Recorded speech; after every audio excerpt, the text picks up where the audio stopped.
Hi friends, welcome to Module 4.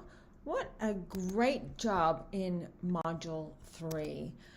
Thinking about your ILP action plan and how you can make those small changes to your practice and just kind of see what happens.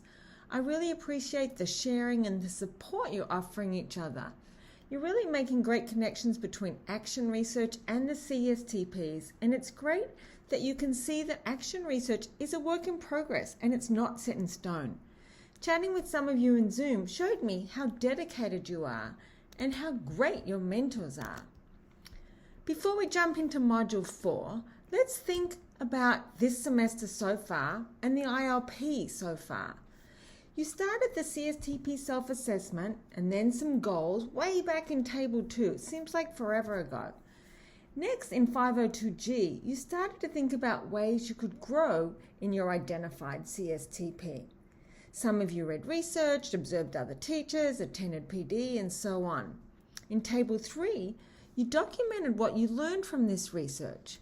You also came up with an action plan for things to try. That was Table 4. You identified some focus students, Table 5, and you tried some new things and reflected on their impact on student learning. For one of these, you got observed by your mentor. Remember what I said a minute ago, action research, it's kind of a never-ending spiral in a cycle? Well, 502H is a lot like 502G. But in Table 7, you reflected on your growth goals from the start of the ILP and documented if you've met them or your progress in them. Table 8, kind of a sort of a repeat of Table 2, but this time maybe you had new goals because, a lot can happen in a year. Table 9 was kind of like Table 3, in which you thought about things you want to try. And then Table 10 was just like Table 4, in which you thought about some focus students, which brings us to now. So it's time for action. As we move into Module 4, it's time to try some new things you've been thinking about, but in a more formal way. This will be documented on Table 11, which was the same as Table 5. Please note, it's not due until the end of Module 5, but getting started on it now is a good idea. Over the next few weeks, try as many things as you feel you can, but don't overdo it. There's no specific number of things to try, but you should try at least 2 things, or at least 1 each week of this module. For one of these new practices, you need to be observed by your mentor. It should happen during Module 4, or at least before April 7.